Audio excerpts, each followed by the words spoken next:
Muy buenos días. Soy el doctor Jesús Pones García. Este, Hoy vamos a tener una plática, como ya lo comentó el doctor, y es de mucha trascendencia para nosotros. Agradecemos su asistencia a nuestro webinar número 19. Seguimos con el desarrollo de este proyecto anual que tiene como objetivo mantener el nivel académico actualizado de todos nosotros. Hoy nos acompaña el doctor Jair Arturo Centeno Navarrete, endocrinólogo, pediatra y educador en diabetes. La formación de nuestro ponente inicia en el 2005 al 2011 como médico cirujano en la Universidad Autónoma de Yucatán. En el 2013 al 2016 realiza la especialidad en pediatría en el Hospital Silvestre Frank Preu, Centro Médico Nacional Siglo XXI, avalado por la Universidad Autónoma de México y certificado por el Colegio Mexicano de Pediatría. En el 2016 al 2018, él realiza la especialidad de endocrinología pediátrica en la misma sede de Centro Médico Nacional Siglo XXI. En el 2018 fue certificado por el Consejo Mexicano de Endocrinología, destacándose como en su generación como primer lugar en el examen de certificación. Dentro de la experiencia laboral, se encuentra actualmente como jefe de servicio de endocrinología pediátrica en el Hospital Agustín Orán, en Mérida, Yucatán, desde el año 2018. Tiene en su práctica privada la clínica Chavitos Alta Especialidad en Pediatría en Mérida, Yucatán. Profesor de endocrinología, Ciencias Clínicas 3 en la Universidad Anáhuac, Mayab. Es profesor de la maestría en nutrición pediátrica en la Universidad Marista de Mérida. Es socio activo y titular de la Sociedad Mexicana de Nutrición y Endocrinología. Es socio adscrito a la Sociedad Mexicana de Endocrinología Pediátrica.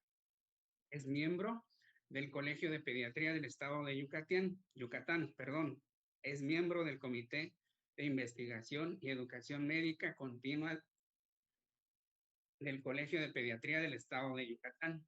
Es asesor en múltiples tesis de pediatría desde el año 2018.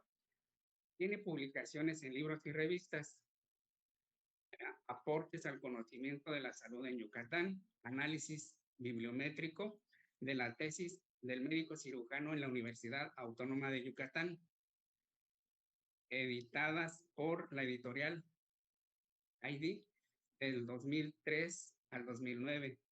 Infecciones nosocomiales en la unidad de cuidados intensivos neonatales de tercer nivel en un periodo de 3 años, publicado en el 2016 en la revista Biology.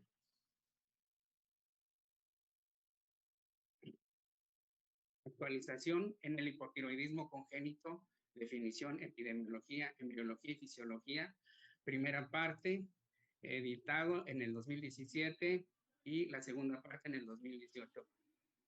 Fueron publicadas en la Revista Mexicana de Pediatría. La ponencia de hoy, 17 de julio del 2021, se titula Recién nacido hijo de madre con enfermedad tiroidea. Nos permitirá aclarar dudas sobre el manejo de nuestros pacientes en sus primeras horas y días, lo cual podrá reflejarse con una disminución en la morbilidad y daño neurológico de nuestros pacientes. Le damos la bienvenida al doctor Jair.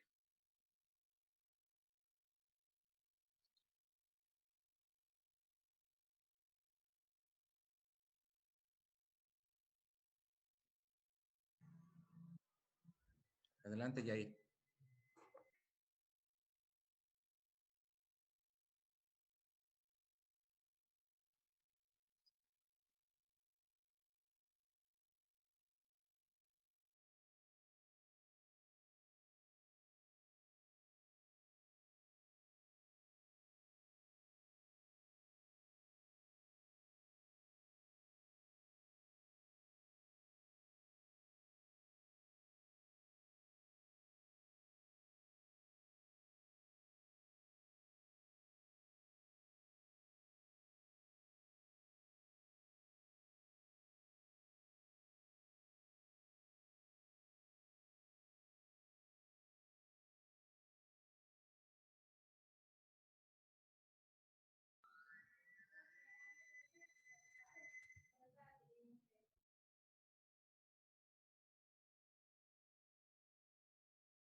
Adelante, doctor Yair.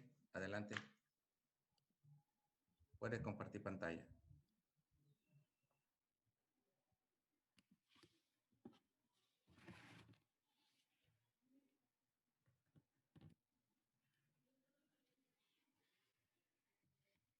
Listo, pues muy buenos días a todos. Agradezco mucho la presentación del doctor Funes. Agradezco igual a la Federación Nacional de Neonatología de México por la invitación para venir a platicar con ustedes sobre algunos aspectos que considero que como pediatras y como neonatólogos debemos conocer acerca del hijo de madre con enfermedad tiroidea.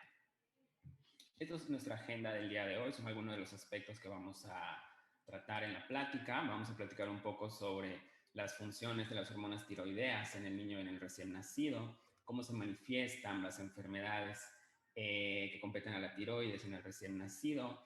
Vamos a platicar un poco también sobre cuáles son las repercusiones en el recién nacido de producto de una madre que tiene hipotiroidismo, hipertiroidismo descontrolado, qué acciones debemos tomar al momento del nacimiento con estos niños y cuál es el pronóstico a largo plazo de las enfermedades de la tiroides, principalmente durante los primeros días de vida. Entonces, sabemos que la función de las hormonas tiroideas en el niño son múltiples. En general, juegan un rol importante en el mantenimiento de todos los órganos del cuerpo, influyen en el crecimiento longitudinal del niño y en el desarrollo del sistema nervioso central, tanto durante la vida prenatal y en los primeros años de vida. Se encargan de mantener la tasa metabólica basal. Órganos como el cerebro, como el músculo, como el riñón, son órganos especialmente dependientes de hormonas tiroideas, de tal forma que no debe sorprendernos que cualquier hipo o hiperfunción de la tiroides, como las que encontramos en el hipo o el hipertiroidismo, pues ocasiona importantes repercusiones en todo el cuerpo. No es lo mismo un hipotiroidismo durante la vida fetal, producto de una alteración tiroidea materna, que el que se suele presentar al momento del nacimiento, el cual pues será susceptible de un diagnóstico y un tratamiento oportuno, o el que se presenta cuando el niño, por ejemplo, ya terminó su crecimiento y su desarrollo. Sabemos que en el adulto las alteraciones tiroideas pues tendrán múltiples alteraciones metabólicas, pero en el niño la disfunción tiroidea suele tener un impacto profundo sobre el crecimiento y la maduración de los tejidos que son dependientes de hormonas tiroideas.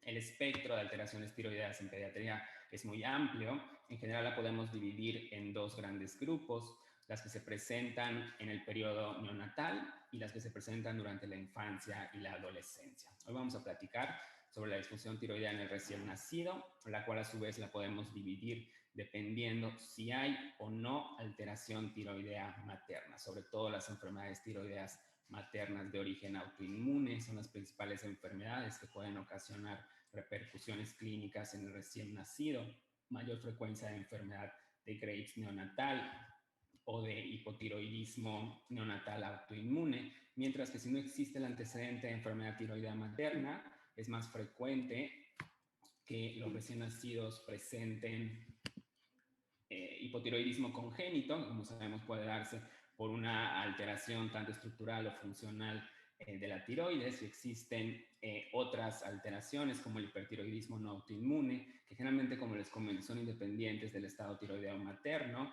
y se presentan, en el caso del hipertiroidismo no autoinmune, en algunos síndromes genéticos que suelen ser poco frecuentes en nuestro medio.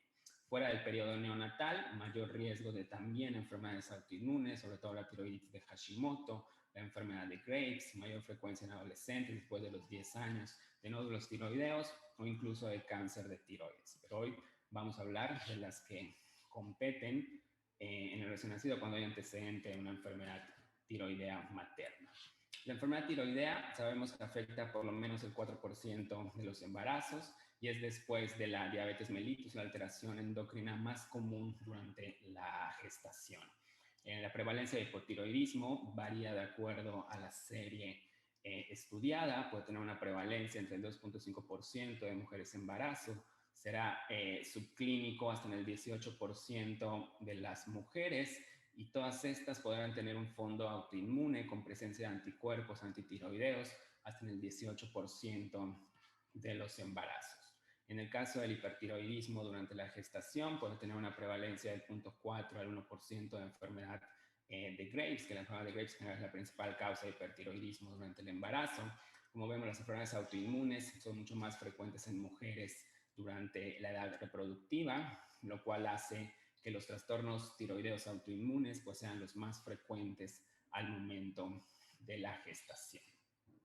Sabemos que el embarazo pues, tendrá un profundo impacto en la tiroides y en su función. Entender la fisiología tiroidea y sus cambios a lo largo del embarazo es fundamental para poder sospechar todas las enfermedades que afectan el funcionamiento de la tiroides y también pues, para interpretar adecuadamente las pruebas que lo evalúan. Fíjense en todos los cambios que ocurren en la función tiroidea durante la gestación, desde incrementos fisiológicos en el tamaño de la tiroides materna, hasta elevaciones o descensos de hormonas tiroideas que pueden ser fisiológicos de acuerdo al trimestre del embarazo. Desde luego, el objetivo de la plática de hoy no es entender todos los cambios que ocurren durante el embarazo en las hormonas tiroideas, porque saberlas interpretar de manera adecuada en una mujer embarazada, pues generalmente de eso se encarga el endocrinólogo de adultos, el perinatólogo o el ginecólogo. ¿Qué es lo que nosotros tenemos que saber? Que si la mujer tiene una enfermedad tiroidea subclínica preexistente o no diagnosticada a tiempo, estos cambios fisiológicos la predisponen para mayor disfunción tiroidea durante la gestación. Y tanto el feto como el recién nacido, al ser altamente dependientes de las hormonas tiroideas maternas para su correcto crecimiento y desarrollo, pues corren más riesgo de padecer algún trastorno tiroideo al momento del nacimiento. Sabemos que la enfermedad tiroidea materna trae múltiples complicaciones, tanto a nivel obstétrico como a nivel del crecimiento del feto durante la vida intrauterina y al momento del nacimiento. Estos recién nacidos tienen mayor riesgo de padecer bajo peso al nacer, mayor riesgo de parto prematuro, mayor riesgo de aborto, alteraciones de la placenta, incluso mayor riesgo de enfermedades hipertensivas durante el embarazo. Tal vez lo que más nos preocupa a nosotros como pediatras, como neonatólogos, es el riesgo que tienen de bajo peso al nacer, el parto prematuro y sobre todo la afección a nivel del neurodesarrollo fetal y en el recién nacido. De tal forma pues, que la unidad materno-fetoplacentaria jugará un papel muy importante. En general, cualquier factor, ya sea medicamentos como los usados para controlar los problemas tiroideos en la madre, como levotiroxina o antitiroideos en hipertiroidismo, incluso las mismas hormonas tiroideas maternas o los anticuerpos maternos producidos por alguna enfermedad tiroidea autoinmune, todos tendrán la capacidad de poder cruzar la placenta y afectar de manera directa al feto y al recién nacido. El daño que pueden ocasionar, sobre todo cuando la enfermedad no está adecuadamente controlada, no solo se limitará a la tiroides fetal, puede verse afectado también el desarrollo del sistema nervioso central y la madurez ósea al momento del nacimiento. Antes de poder hablar de todas estas repercusiones, pues es imprescindible un breve recordatorio de la fisiología tiroidea, ya que muchos de estos trastornos en el recién nacido pues serán diagnosticados por medio de un perfil tiroideo. Y cuántas veces no hemos tenido un perfil tiroideo en las manos y desconocemos cuál es la forma correcta de poderlo interpretar. Entonces, para poder hacerlo, pues necesitamos conocer cómo funciona el eje hipotálamo-hipófisis tiroides. Sabemos que todo inicia a nivel del hipotálamo con la secreción de la hormona liberadora del TSH, la cual actuará a nivel de la adenohipófisis para estimular la producción de la TSH. La TSH actuará a nivel de la tiroides para favorecer la captación de yodo, para favorecer la diferenciación celular y para producir hormonas tiroideas. En el 80% de los casos, o más bien el 80% de la producción suele ser de T4 y el 20% de T3. Una vez que se produzcan por la tiroides, pues irán a los tejidos periféricos para actuar en los diferentes órganos. Y como todos los ejes endocrinos, también retroalimentarán de manera negativa tanto el hipotálamo como la hipófisis para mantener un equilibrio en cuanto al consumo y la producción. Aquí les traigo un cuadrito que creo que les puede ayudar mucho en su práctica clínica diaria.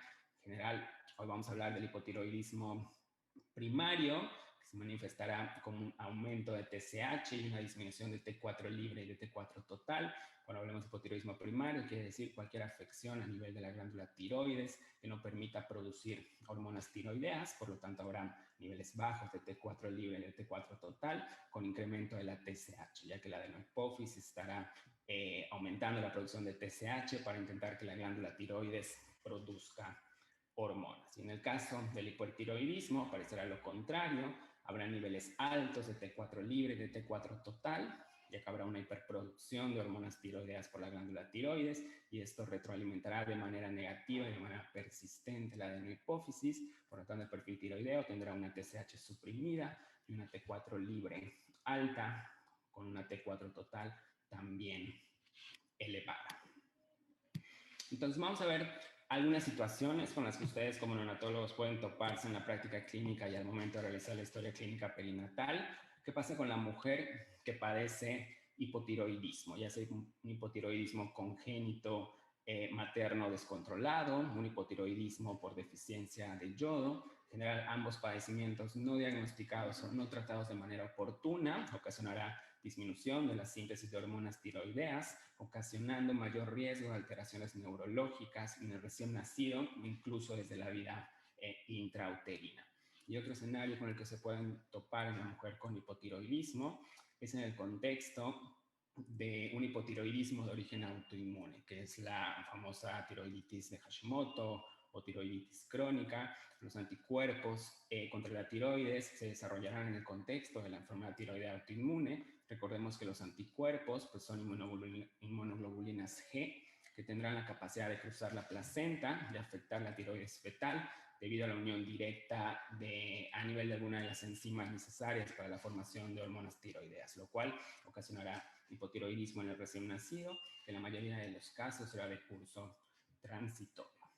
Vamos a hablar un poco sobre todas las alteraciones neurológicas que suelen darse en el recién nacido, producto de una mujer que tenga hipotiroidismo materno, cualquiera que sea la causa, descontrolada. Entonces, sabemos que el aporte de hormonas tiroideas durante la gestación pues es importante, ya que el desarrollo del sistema nervioso central durante la vida intra y extrauterina pues era un proceso 100% dependiente de hormonas tiroideas. Durante casi todo el embarazo, la madre será la que le proporcionará al feto las hormonas tiroideas necesarias para el desarrollo del sistema nervioso central en la etapa intrauterina. Esto inicia alrededor de la 6ª semana de gestación, cuando inicia la neurogénesis y la migración neuronal, desde el primer trimestre del embarazo, en un momento pues, donde la madre es la única fuente de hormonas tiroideas. Ambos procesos serán dependientes de hormonas tiroideas, las cuales lograrán pasar al feto gracias al ultrafiltrado del plasma.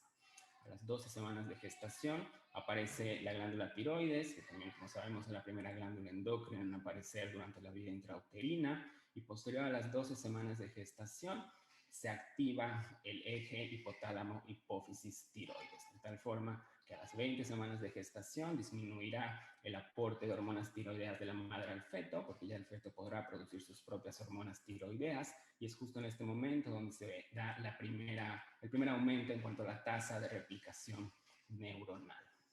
Al momento del nacimiento, entre el 3er y 6º mes de vida, aparece el segundo pico de crecimiento neuronal, mayor replicación glial, y se establecen muchos de los circuitos neuronales que son esenciales en el recién nacido. De tal forma que cualquier afección tiroidea antes de las 12 semanas de gestación, en este caso hablando de un hipotiroidismo materno, que no esté bien controlado y que no logre dar un adecuado aporte de hormonas tiroideas del feto a la madre, podrá tener importantes repercusiones en cuanto a la neurogénesis, en cuanto a la migración neuronal.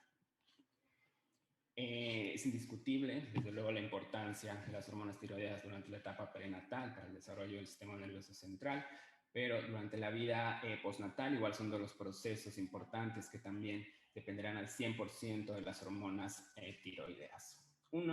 Gracias a las hormonas tiroideas se forman muchas de las conexiones interneuronales características de los primeros años de vida y también la formación de mielina. Como sabemos, pues la mielinización del sistema nervioso central pues es un proceso que ocurre durante los primeros años de vida extrauterina. Las hormonas tiroideas estarán involucradas en la regulación de todas las proteínas que forman la mielina, que es la que se encargará de la transmisión de los impulsos nerviosos. Y también el aumento en las conexiones interneuronales son las que harán que el niño cree todos los hitos del neurodesarrollo. Ambos procesos son esenciales durante los primeros 3 años de vida y dependen también al 100% de un adecuado aporte de hormonas tiroideas.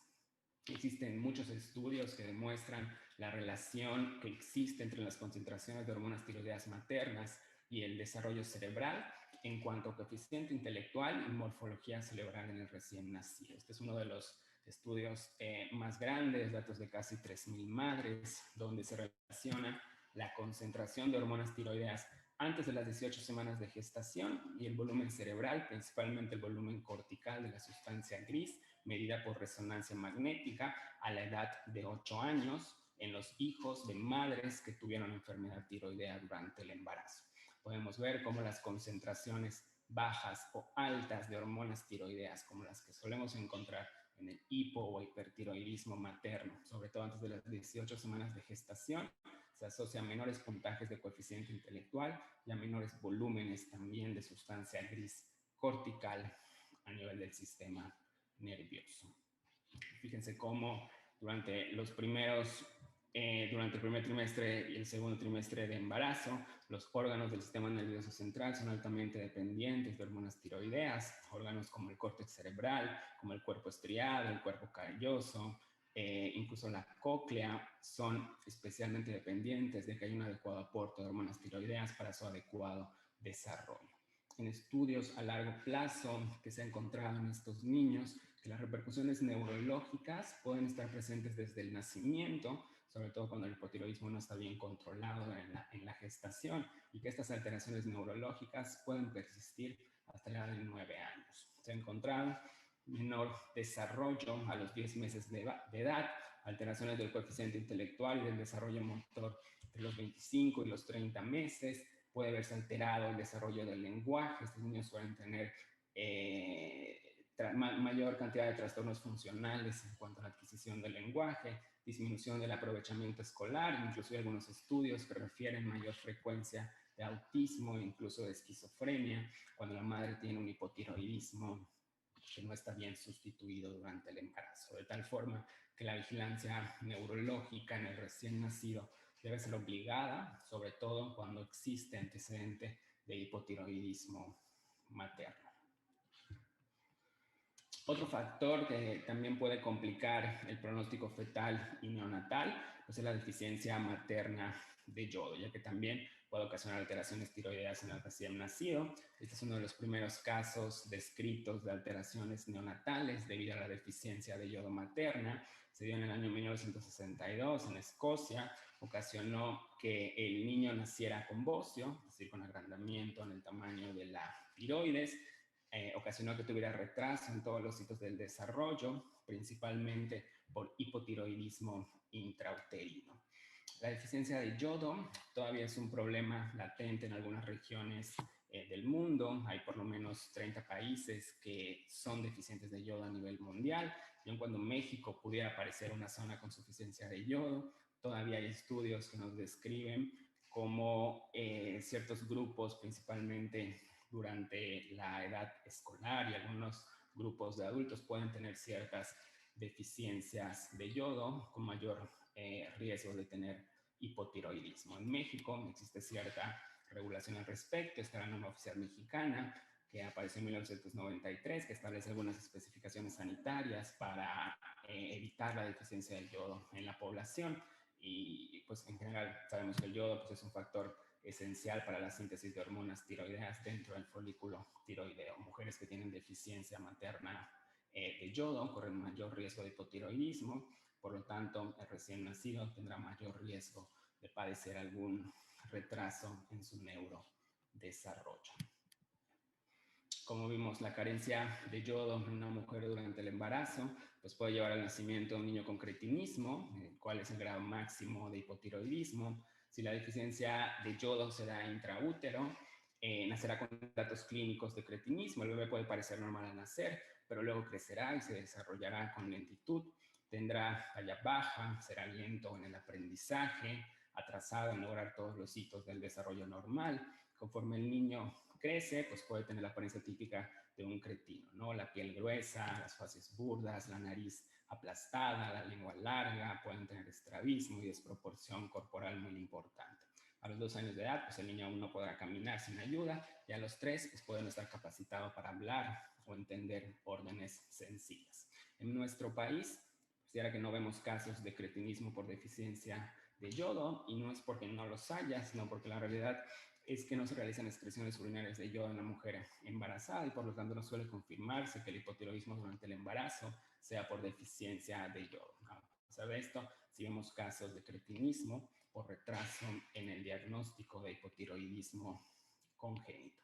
Las manifestaciones clínicas serán muy similares, en el 10% podrán nacer con cretinismo, incluso deficiencias de yodo moderadas pueden ocasionar alguna lesión cerebral, incluso disminución del perímetro cefálico, y también la deficiencia leve de yodo durante los primeros años de vida está asociado a mayor riesgo de trastorno de atención e hiperactividad. En el otro punto importante, vimos cuáles son las alteraciones neurológicas que pueden presentar los recién nacidos cuando la madre tiene un hipotiroidismo, independientemente de la causa, no esté bien controlado. Vamos a ver ahora qué pasa con el hipotiroidismo transitorio. Sabemos que los anticuerpos producidos en una mujer con enfermedad tiroidea autoinmune pueden pasar por la barrera placentaria, llegar al recién nacido y ocasionar hipotiroidismo. Dentro de las causas de hipotiroidismo en el recién nacido, sabemos que hay causas permanentes, como las que se encuentran en la disgenesia tiroidea o cuando la glándula no está bien formada, el niño tendrá hipotiroidismo de por vida. Pero existe un grupo de pacientes que tendrán hipotiroidismo, será congénito, porque está presente al nacimiento, pero será de tipo transitorio, y esto se debe al paso de anticuerpos de la madre al feto durante las primeras semanas de vida. Este grupo de pacientes suelen representar entre el 1 al 2% de todos los recién nacidos con hipotiroidismo. ¿Qué actitud debemos tomar ante estos niños? Realizar un tamiz metabólico entre el tercer al quinto día de vida para ver si hay una TSH alta. Si hay una TSH alta, nos habla la sospecha de hipotiroidismo, por lo tanto tenemos que pasar al siguiente paso, que es realizar pruebas confirmatorias en sangre. En general, no nos recomienda medir anticuerpos en el recién nacido, a menos que en el centro hospitalario pues se cuente con el recurso. La mejor estrategia para detectar a estos pacientes es por medio de la realización del tamiz metabólico entre el tercer y quinto día de vida. Conforme los anticuerpos se eliminen de la circulación al momento del nacimiento, que generalmente suelen tener una vida media de 4 a 6 semanas, el hipotiroidismo entrará en remisión, aunque en algunas ocasiones requieren tratamiento con levotiroxina por periodos de 3 a 6 meses. Pero en general, el hipotiroidismo al momento del nacimiento por el paso de anticuerpos maternos producto de una alteración tiroidea materna suele ser de tipo transitorio.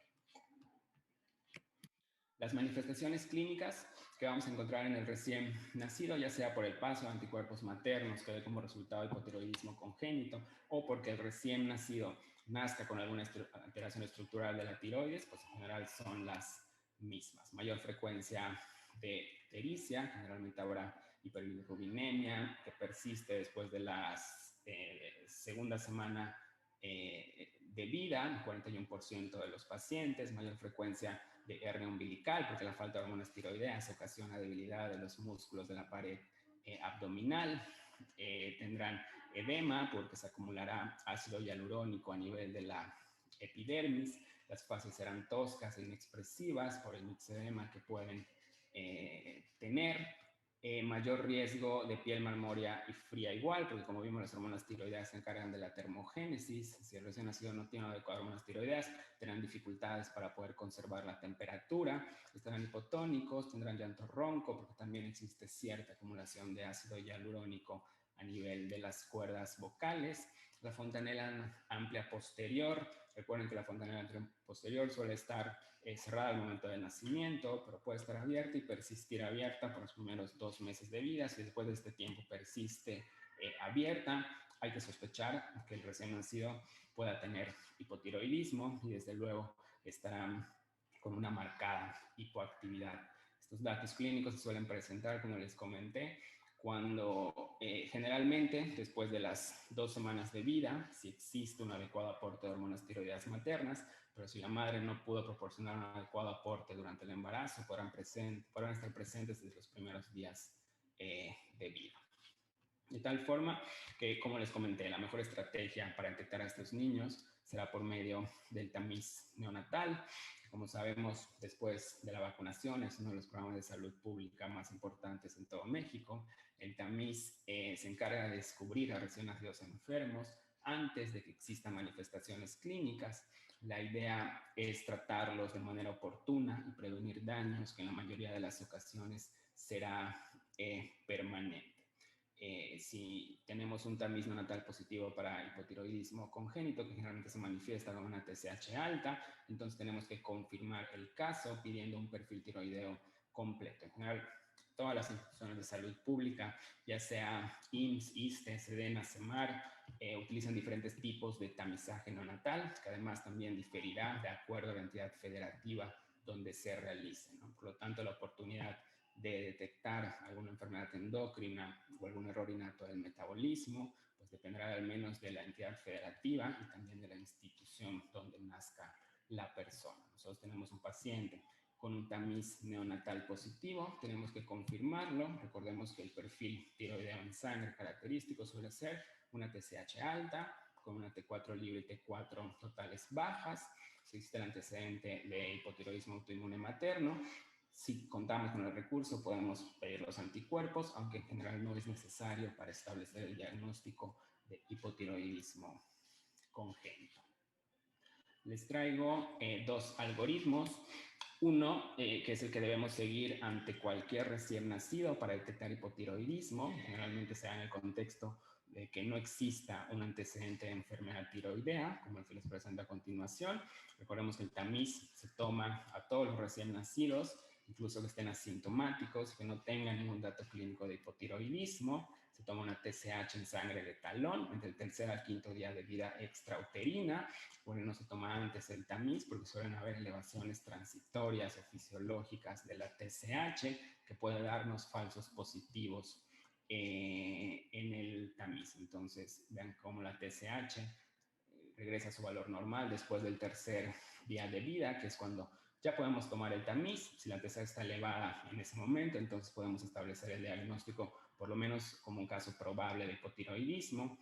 En general, también hay que tener en cuenta los puntos de corte del tamiz. Cada institución y cada laboratorio, de acuerdo a su propio análisis estadístico, establece cuál es el punto de corte para clasificar a ese recién nacido como un caso probable de hipotiroidismo. Yo les pongo el que manejo en mi institución, una TSH menos de 7 en sangre de talón por medio del tamiz, pues prácticamente descarta que el paciente tenga hipotiroidismo congénito y puede tomarse como un niño sano y continuar su control de manera regular. Si la TSH está elevada a más de 7, entonces me establece el diagnóstico de un caso probable de hipotiroidismo y tenemos que pasar al segundo paso, realizar pruebas de función tiroidea en sangre. Si en nuestro perfil tiroideo, después del tercer día de vida, encontramos una TSH más de 10 o una T4 libre menos de 0.8, entonces eso nos confirma que el paciente tiene hipotiroidismo congénito y tenemos que iniciar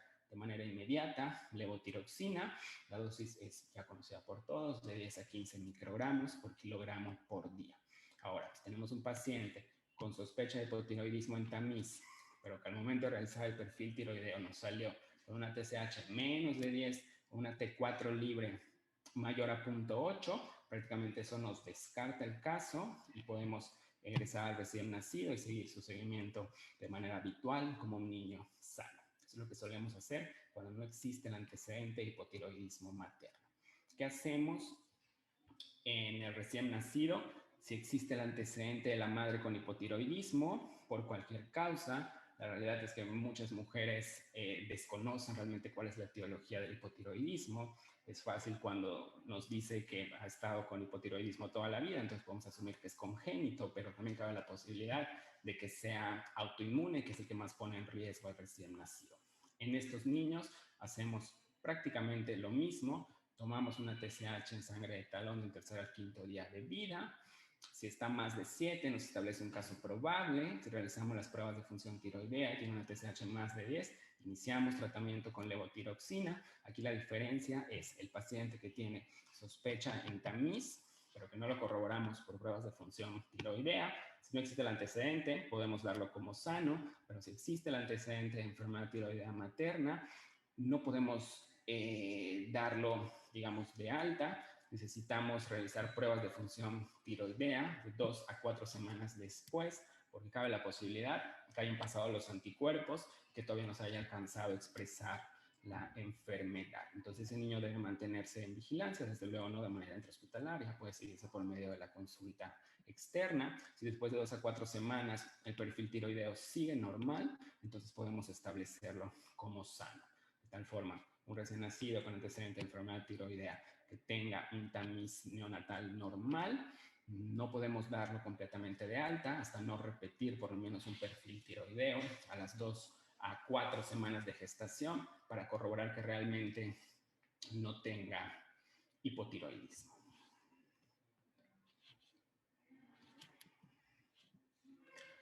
Ahora, ¿qué pasa? Ese es en el escenario de la mujer que tiene hipotiroidismo. ¿Qué pasa ahora con el otro espectro de alteraciones tiroideas, que suelen ser las hiperfunciones de la tiroides, famoso hipertiroidismo? La causa más frecuente en las mujeres suele ser la enfermedad de Graves. En este caso, las repercusiones en el recién nacido suele ser por 3 posibles mecanismos. Uno, sabemos que la enfermedad de Graves se produce por el aumento en anticuerpos estimulantes de la tiroides que ocasiona niveles altos de hormonas tiroideas. La mujer que tenga niveles muy elevados de hormonas tiroideas libres corre más riesgo de que esas hormonas pasen por la placenta, lleguen al feto, lleguen al recién nacido y que esto ocasione supresiones transitorias de la TSH al momento del nacimiento, que en la mayoría de las ocasiones resolverán sin necesidad de tratamiento y solo con vigilancia. Otra repercusión que puede tener es que estos anticuerpos que producen la enfermedad de Graves en la mujer puedan pasar a la circulación al momento del nacimiento, originando la enfermedad de Graves neonatal, la cual se puede presentar entre el 1 al 5% de los pacientes que tienen el antecedente de enfermedad de Graves en la madre. Y la otra cuestión que tenemos que vigilar es que también cabe la posibilidad de que los medicamentos antitiroideos que utiliza la mujer para controlar la enfermedad de Graves, generalmente son el metimazol o el propiltiuracilo, logren cruzar la barrera placentaria, llegar al recién nacido y que ocasionen un hipotiroidismo durante la vida fetal o durante la vida neonatal. Las manifestaciones clínicas durante la vida intrauterina pues suelen darse sobre todo en mujeres que tienen títulos muy altos de anticuerpos anti-TSH, que son los que originan la enfermedad de Graves, estimulan mucho la glándula fetal y pueden hiperproducir hormonas tiroideas. Sobre todo se dan en mujeres que tengan un mal control de la patología o incluso en mujeres que no acepten tratamiento durante el embarazo. Estos fetos tienen mayor frecuencia de padecer retraso en el crecimiento intrauterino. Recordemos que las hormonas tiroideas, cuando se producen en exceso, son cronotrópicas e inotrópicas positivas, por lo tanto tienen también mayor frecuencia de hacer taquicardia fetal y disarritmias, mayor probabilidad de tener alguna alteración en el líquido amniótico.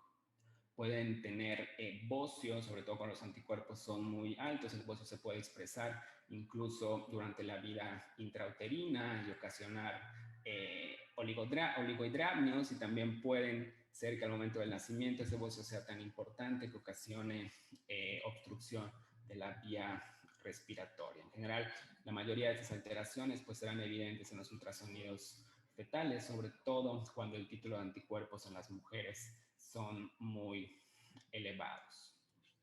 Las manifestaciones clínicas, como les comenté, pueden estar presentes entre el 1 al 5% de los recién nacidos hijos de madres con enfermedad de Graves. Se dará por el paso excesivo de anticuerpos que ocasionará una hiperfunción de la glándula tiroidea. Las manifestaciones clínicas que podemos encontrar en el recién nacido: mayor frecuencia de pérdida de peso, falla para crecer, aun cuando el neonato tenga un adecuado aporte kilocalórico, tendrá siempre hiperfagia y el aumento en la tasa metabólica basal ocasionará poca ganancia ponderal.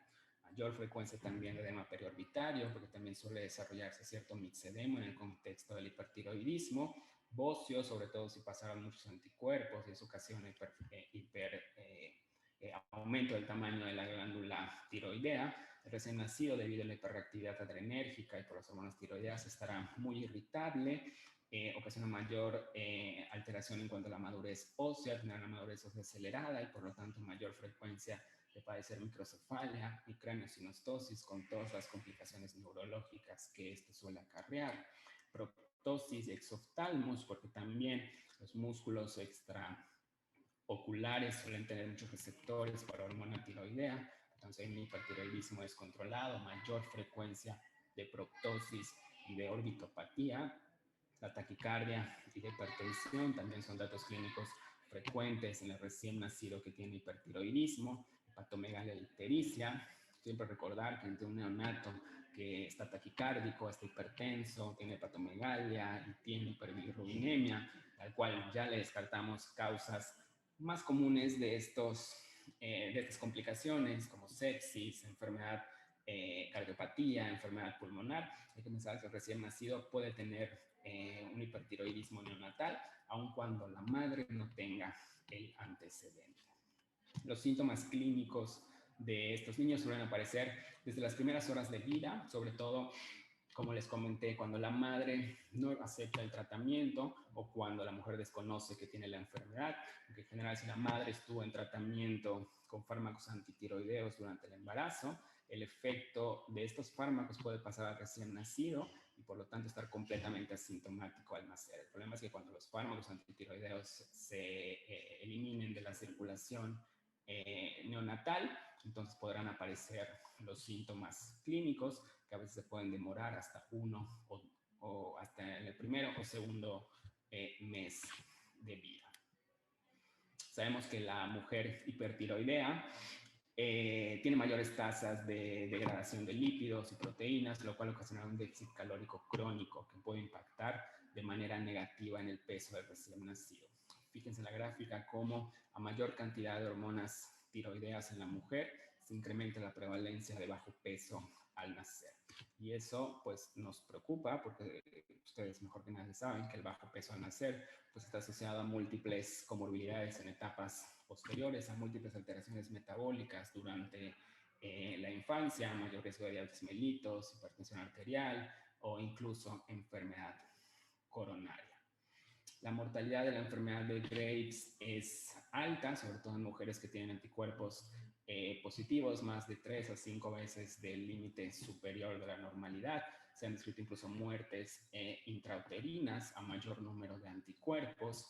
La mortalidad de estos recién nacidos puede ser tan alta como del 15 al 25%, mayor riesgo de falla hepática, coagulopatía e incluso hipertensión arterial, ¿no? De tal forma que siempre el manejo oportuno de la enfermedad durante el embarazo y al momento del nacimiento, pues será necesario para prevenir todas estas complicaciones, tanto durante la vida intrauterina y al momento de nacer. El tratamiento en el recién nacido es una combinación entre el soporte en una unidad de cuidados intensivos neonatales y el uso de medicamentos para disminuir tanto la estimulación adrenérgica producida por el exceso de hormonas tiroideas como disminuir la producción de hormonas tiroideas. Aquí es una combinación de beta bloqueadores con antitiroideos. El beta bloqueador más estudiado y el que se ha visto que tiene mejores desenlaces clínicos es el propanolol. Dosis de 1 a 2 miligramos kilogramo al día pueden ser suficientes para mejorar tanto la frecuencia cardíaca como la hipertensión. Los beta bloqueadores también suelen tener algunos otros efectos a nivel de la conversión de hormonas periféricas, por lo tanto también puede disminuir un poquito la hiperreactividad que da el exceso de hormonas tiroideas a nivel de los tejidos periféricos. Los antitiroideos más utilizados, ya sea propiltiuracilo o metimazol. En nuestro medio utilizamos más el metimazol porque el propiltiuracilo trae más efectos adversos y trae igual riesgo de presentar hepatotoxicidad. El propiltiuracilo suele darse en 2 a 3 dosis al día. El metimazol puede ser suficiente con 1 dosis al día. La única presentación que tenemos, desde luego, es tabletas. Cuando los recién nacidos tienen una enfermedad de Graves severa, a veces tenemos que utilizar otro tipo de medicamentos, hidrocortisona o prednisolona, 2 miligramos por kilogramo al día. Los esteroides igual tienen la capacidad de disminuir la conversión de hormonas tiroideas, disminuyendo muy rápido y de manera muy pronunciada los síntomas y signos del hipertiroidismo neonatal, que recién nacido trae falla hepática por la enfermedad de Graves severa, se debe tratar la falla hepática como tal, y esos recién nacidos igual deben monitorizarse con perfiles tiroideos y niveles de anticuerpos de manera ideal anti-TSH, por lo menos una vez a la semana. Y el tercer escenario, la tercera repercusión que puede haber en estos recién nacidos es que la mujer que toma antitiroideos, principalmente propiltiuracilo o metimazol, logren pasar en la placenta y lleguen al recién nacido. En general se debe de utilizar la menor dosis de antitiroideos en la madre, que logre mantener una función tiroidea, tal vez no normal, pero por lo menos lo más aceptable posible. Se intenta mantener un poco altos los niveles de hormonas tiroideas maternas, porque si se normaliza del todo la función tiroidea en la madre, pues quiere decir que hay una alta probabilidad del paso de medicamentos al feto. En general, estos medicamentos van a ser más potentes en el feto que en la madre. Si la mujer ya tiene más de 12 semanas de gestación, suele utilizarse metimazol. Si tiene menos de 12 semanas, utiliza propiltiuracilo, porque se ha visto que el metimazol antes de las 12 semanas de embarazo trae mayor riesgo de malformaciones fetales, principalmente tricoanas, aplasia cutis e incluso embriopatía por metimazol, que se ha descrito hasta el 4% de estas mujeres. Ahora, ¿qué pasa en cuanto a la lactancia materna en una mujer que tiene tratamiento para la enfermedad de Graves? En general, antes estaba prácticamente contraindicada la lactancia porque se pensaba que los medicamentos podrían pasar a la leche materna y eso ocasionar hipotiroidismo en el recién nacido. Actualmente ya se sabe que tanto el metimazol y el propiltiuracilo aparecerán en concentraciones mínimas y prácticamente insignificantes en la leche materna. Fíjense cómo el metimazol puede estar en concentraciones menores al 0.14% de la dosis administrada en la madre, el propiltiuracilo menos el 10% de la dosis administrada en la madre. Se ha visto que estos recién nacidos suelen tener una función tiroidea y un desarrollo intelectual normal, desde luego si no presentan la enfermedad de Graves. La recomendación es utilizar en las mujeres la mínima dosis eficaz para controlar el hipertiroidismo materno. Generalmente de eso se encargan los endocrinólogos que suelen seguir a estas mujeres durante el posparto. ¿Cómo hacemos el algoritmo de seguimiento? Si tenemos una madre con hipertiroidismo por enfermedad de Graves, que como vimos es la causa más común, esta mujer si tiene los anticuerpos positivos y si usa medicamentos para controlar ese hipertiroidismo, lo ideal es medir anticuerpos anti-TSH, que son los que originan la enfermedad de Graves en la mujer, para saber si están presentes en el recién nacido desde el día 1 de vida. Si esos anticuerpos están negativos, entonces el recién nacido no tiene riesgo de padecer enfermedad de Graves neonatal y puede estar dado de alta, digamos de alta entre comillas, porque aún así requiere de un seguimiento. Ahora, si los anticuerpos están positivos en el recién nacido, entonces tenemos que iniciar con perfiles tiroideos seriados desde el día 1, el día 3, el día 5 y el día 14 de vida. Si no tenemos en nuestra institución el recurso de medir anticuerpos en el recién nacido, ¿qué tenemos que hacer? Seguirlo con perfiles tiroideos seriados. Día 1, día 3, día 5 y día 14 de vida, porque estos recién nacidos pueden hacer cualquier tipo de alteración tiroidea. Si presentan hipotiroidismo, en alguno de los perfiles tiroideos encontramos una TSH alta con una T4 libre baja, la madre usó tratamiento antitiroideo, podemos asumir que el hipotiroidismo es por el efecto de los medicamentos que lograron cruzar la placenta y llegar al recién nacido, de tal forma que tenemos que iniciar de manera inmediata levotiroxina, dosis de 10 a 15 microgramos por kilogramo por día. La ventaja es que la mayoría de estos hipotiroidismos serán de tipo transitorio, por lo tanto podrá suspenderse conforme avancen los meses de vida del tratamiento. El recién nacido se clasificará como sano. Ahora, si recién nacido en los perfiles tiroideos seriados detectamos un hipertiroidismo, es decir, una TSH baja con una T4 libre alta, podemos asumir, aun cuando no contemos con el recurso para medir los anticuerpos, que hubo paso de anticuerpos de la madre al feto y por tanto al recién nacido. ¿Qué tenemos que hacer? Iniciar de manera urgente tiamazol a dosis de 0.5 a 1 miligramos por kilogramo por día y propanolol de manera conjunta, sobre todo para disminuir la hiperreactividad adrenérgica que suelen tener estos recién nacidos. La ventaja es que el curso suele ser transitorio, en el 98% de los casos suelen tener un curso que dura entre 3 a 12 semanas de vida, conforme se eliminan los anticuerpos de la circulación, el recién nacido volverá a estar eutiroideo, aunque también se han reportado casos de hipertiroidismo permanente en el 2%, que puede durar hasta los 32 o 36 meses de vida, de tal forma que pues, el tratamiento se debe continuar hasta lograr que el recién nacido esté completamente eutiroideo. Y en el mejor de los escenarios, si la madre tuvo un adecuado control, si los títulos de anticuerpos no estaban tan altos durante el embarazo, entonces el recién nacido estará eutiroideo. Desde el día 1, 3, 5 y 14, los perfiles tiroideos serán prácticamente normales. Debemos repetir las pruebas de función tiroidea a los 7 a 10 días de vida para corroborar que no hay algún anticuerpo por ahí que nos vaya a ocasionar más adelante hipotiroidismo o hipertiroidismo, pero en general, si de una semana después el perfil tiroideo sigue normal, podemos dejar de seguir al recién nacido y clasificarlo como sano.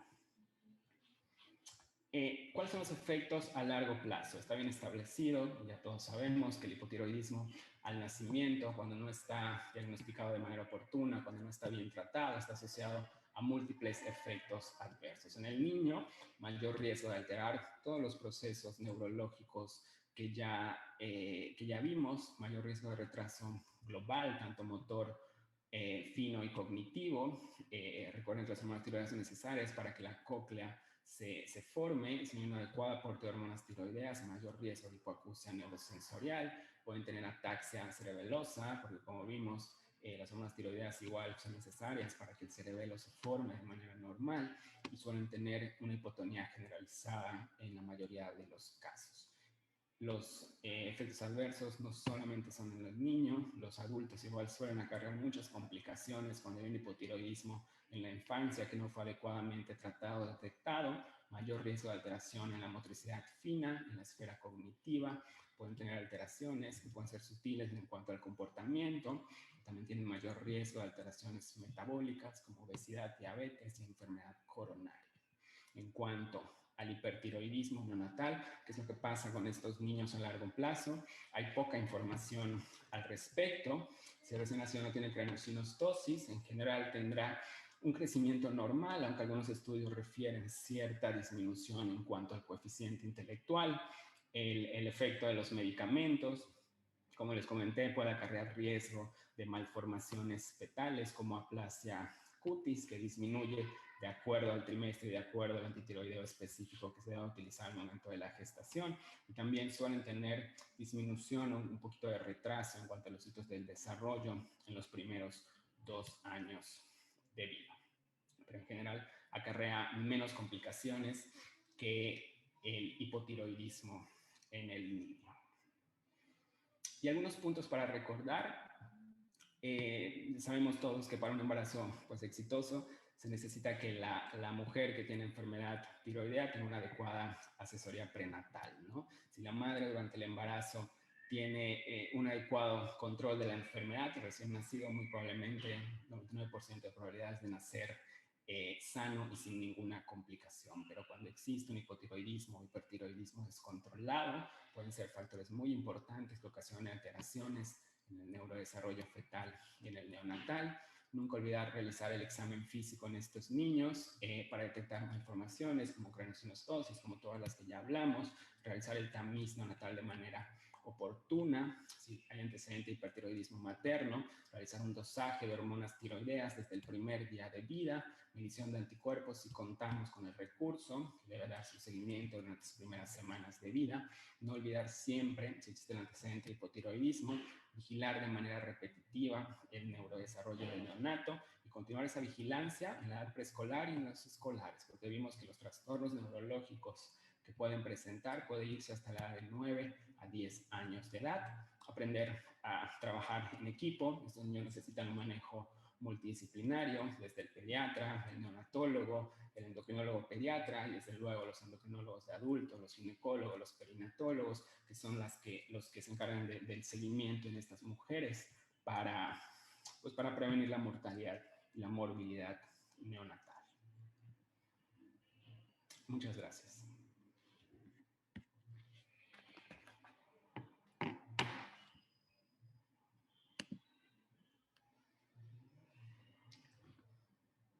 Sí, muchas gracias, doctor Yair.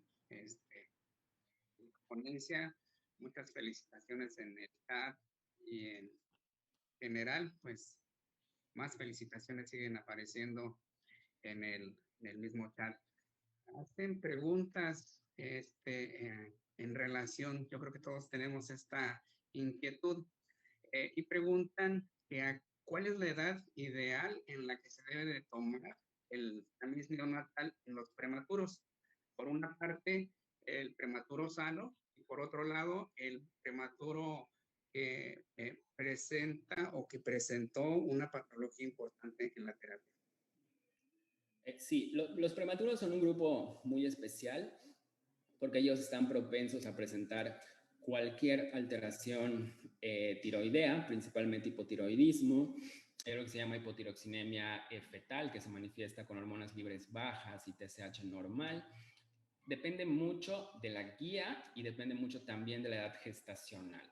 En general, solemos pedir un un tamiz neonatal entre el tercer al quinto día de vida, pero el resultado hay que tomarlo con mucha reserva. Si el recién nacido pesa más de 1 kilo, debe repetirse a las 2 semanas de vida. Si el recién nacido pesa menos de 1 kilo, debe repetirse a las 3 semanas de vida antes de establecer alguna alteración tiroidea, ya sea hipotiroidismo o hipotiroxinemia fetal. O sea, si se toma el tamiz, sí, pero con mucha reserva y hay que mantener una vigilancia de la función tiroidea. Incluso hay algunos artículos que refieren que a las 40 semanas de edad gestacional corregida debe tomarse por lo menos un perfil tiroideo para ver si no hay un hipotiroidismo que no se haya alcanzado a expresar por la inmadurez del eje que suelen tener estos bebés.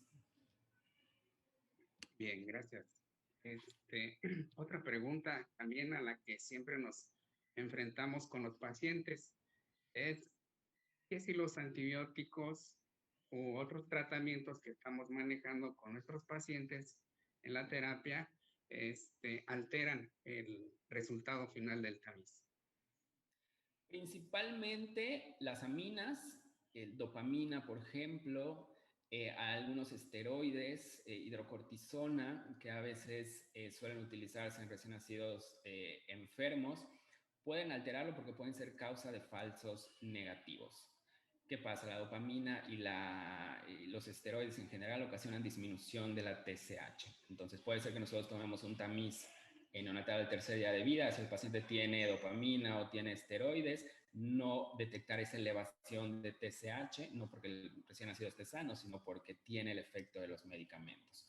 Entonces, siempre hay que tomarlo igual con mucha reserva en el recién nacido, tanto pretérmino de término enfermo, y repetir por lo menos 2 a 3 semanas después, por lo menos un perfil tiroideo y al egreso para corroborar que no tengan hipotiroidismo, ¿no?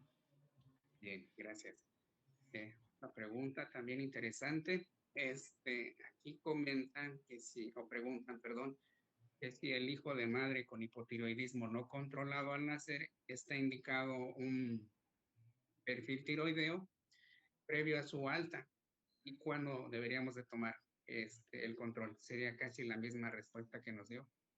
Sí, acuérdense que el hipotiroidismo congénito materno no ocasiona mayor riesgo de hipotiroidismo en el recién nacido, ¿ok? ¿Qué es lo que debemos hacer? Si la madre tiene hipotiroidismo, por cualquier causa, vigilar el seguimiento neurológico, porque si está descontrolado puede presentar todas las alteraciones neurológicas, pero esperar hasta el tercer día para tomar un tamiz metabólico, porque para detectar sobre todo a esos niños que tienen paso a anticuerpos o incluso el niño tiene su propio riesgo de padecer hipotiroidismo. La única forma de detectarlo es por medio del tamiz al tercer día de vida. No recomiendo hacerlo antes porque puede haber elevaciones, como les comento, transitorias de la TSH y eso confundirnos, ¿no? Y darle tratamiento a un recién nacido que realmente no tiene absolutamente nada, con el hecho de que va a necesitar tratamiento 2 o 3 años. Entonces, mejor siempre es mejor esperar hasta el tercer día de vida para ver si sí tiene o no tiene hipotiroidismo. Bien. También nos enfrentamos muy frecuentemente con nuestros pacientes que transfundimos el paquete globular o algún derivado de la sangre. Preguntan cuándo podemos realizar ese perfil de control y que sea más verídico. Idealmente debe tomarse el tamiz antes de la transfusión. Si no se puede porque el recién nacido está gravemente enfermo y necesita una transfusión de urgencias, se realiza, pero hay que tomar un perfil tiroideo. El resultado de ese tamiz se toma con reserva también porque hay una alta probabilidad de que sean falsos positivos o falsos negativos. Debe repetirse a los 10 días de vida e idealmente hasta los 3 meses después de una transfusión, ¿no? Por la vida media del eritrocito.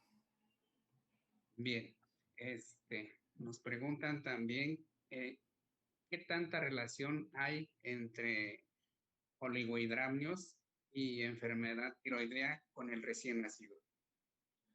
Con el recién, no, ahí sí no, desconozco. Sé que suelen tener mayor riesgo de oligohidramnios cuando el recién nacido tiene, por ejemplo, bocio o tiene hipertiroidismo en el caso de la mujer y que sea descontrolado. Pero como tal repercusiones en el recién nacido por el oligohidramnios de enfermedad tiroidea, ahí sí no, desconozco, la verdad. Bien,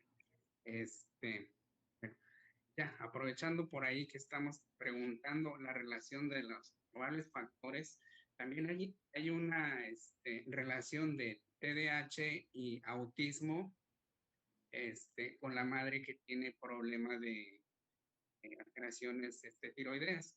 En su práctica ha tenido la oportunidad de ver este procedimiento o esta relación madre e hijo con problema. ¿Es muy frecuente? Sí es frecuente, en general, cuando vemos una alteración en el neurodesarrollo durante los primeros años de vida, es muy frecuente que pensemos que puede ser la tiroides, ¿no?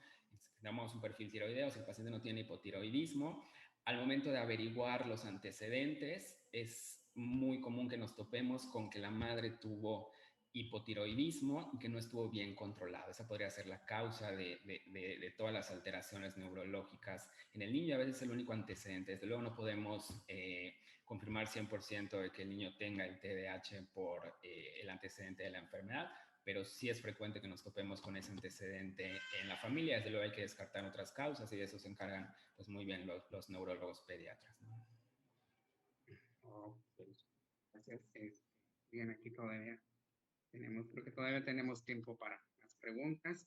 Y esta también está interesante. Dice que si los pacientes con la NPT alteran los resultados del tamiz neonatal y qué tiempo esperaríamos después de usar la nutrición parenteral.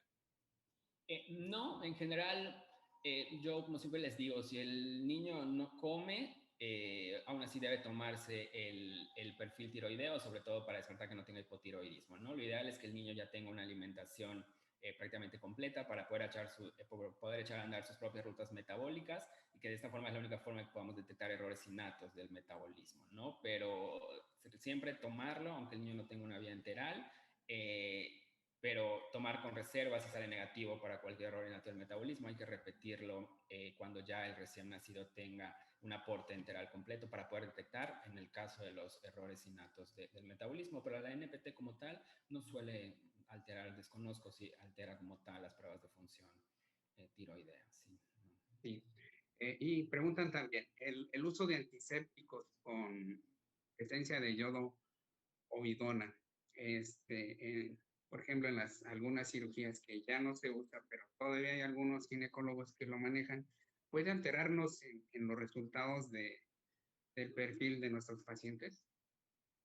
Sí, todos los contrastes yodados están contraindicados por lo menos 3 semanas antes del parto, porque esa sobrecarga de yodo, aun cuando sea tópico, puede llegar al recién nacido y ocasionar una disminución en la síntesis de hormonas tiroideas. Son causas de falsos negativos o falsos positivos en el tamiz. Entonces, lo ideal es no utilizar ningún contraste yodado para que nuestro resultado de tamiz sea pues lo más confiable posible.